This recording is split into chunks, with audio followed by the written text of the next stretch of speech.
What's the when you're looking at this on selling on Amazon? What's the target profit margin?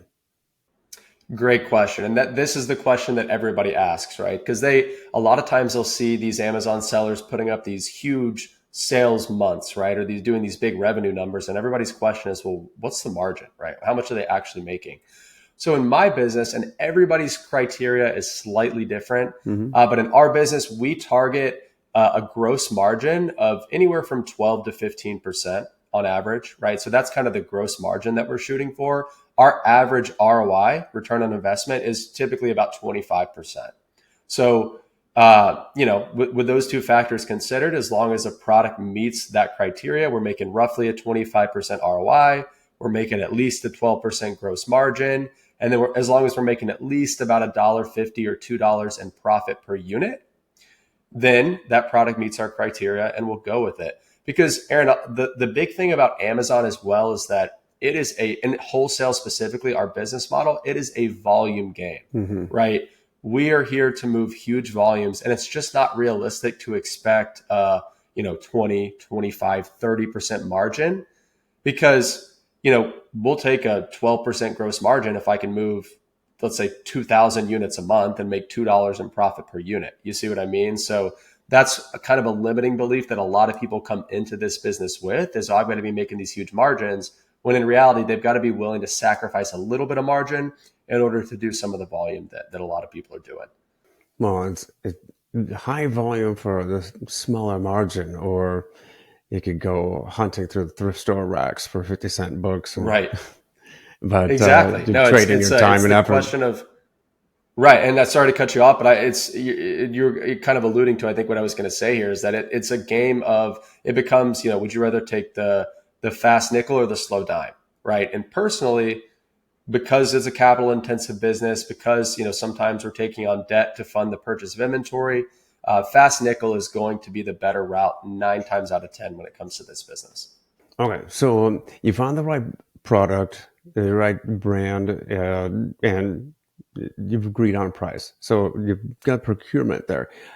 Do you take actual control? Do you hold inventory yourself, or where does it go? You make the purchase, and what happens from there? Yeah, so we absolutely do, right? So we don't drop ship, which, in drop shipping, you're typically not taking ownership of the inventory. It's just when a customer buys from you, you're drop shipping that order from your supplier to the customer, which is not what we're doing. So we are buying the inventory, we're paying for it up front.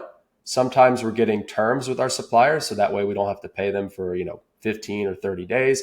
But in general, we're paying up front, we're taking possession of that inventory, and typically our supplier is shipping it to what's in our world is called a prep center, right? A prep center is just a fancy word for an outsourced warehouse. That's all it is. So the kind of the workflow looks like, we place an order with our supplier ships it to our prep center, and then our prep center receives it and then labels each individual unit and then ships everything in bulk at once to Amazon. And then once Amazon receives it, that's when it goes live for sale within our account. And then a customer can buy from us, and Amazon will ship each individual order to our customers.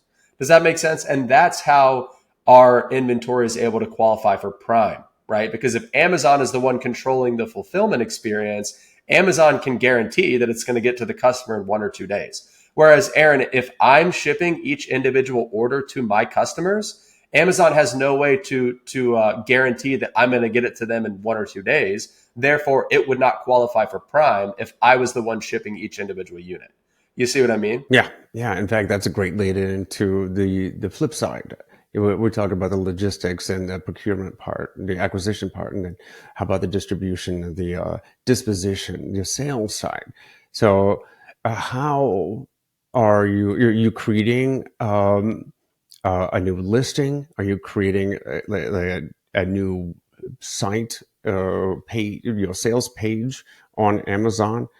And uh, how do you stand out among these other wholesalers? And that's a great question. And so I'll use kind of the eBay versus Amazon model to illustrate this concept, right? Because your first question was, well, hey, are you creating brand new listings for these products? Are you kind of just throwing them out there and hoping people will buy? So no, we're actually piggybacking on the existing listings for these products. So I'll give you an example of that. So Aaron, if you were to go on Amazon right now and type in, let's just say Oral-B toothbrush, right? You're going to find hundreds of different Oral-B toothbrushes, but each individual Oral-B toothbrush model has one listing, right? So if you were to click on that one listing, it's all for the same Oral-B toothbrush product, but there might be, let's say 20, 30, 50 or more sellers on that listing. You see what I mean? So one listing, one product, but all the sellers selling that product are on the same listing versus like an eBay type marketplace where if I were to sell that same Oral-B toothbrush on eBay, I would be creating a brand new listing. Because if I were to type that Oral-B toothbrush into eBay, I would find it, but I would find 200 different listings from 200 different sellers with 200 different titles and 200 different descriptions. Amazon just consolidates all of those offers under one singular listing, if that makes sense. And so the next question, which kind of leads into your next question is, well, okay, well, if that's the case and I'm competing with, let's just say 50 other sellers on one individual listing, how do I differentiate? How do I make sales? Well, the key to making sales on Amazon is by getting what's called the buy box. So Aaron, I'm sure your audience has done this as well, right? Where you go onto Amazon and you go to buy a product or you go to add it to cart, right? When you click that add to cart button or that buy now button, that is what's called the buy box. And you'll notice that when you do that, there is a specific seller that is in that buy box. So for example, it might say, add to cart, this product is sold by Corey Ganem and fulfilled by Amazon. So that means Corey Ganem is in the buy box. And the way that you win the buy box is through a couple of factors. Now, Amazon has actually never come out and said, hey, this is how you win the buy box, because it is part of their proprietary algorithm that they will never share.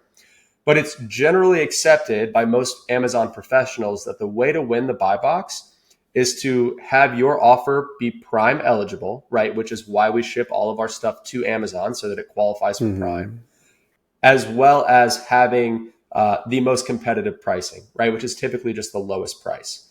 And in order to kind of maintain that lower price, we use what's called a repricer. So it's a tool that automatically updates our pricing across our entire catalog 24 hours a day, 7 days a week, so that we stay competitive and we remain in the buy box as long as possible.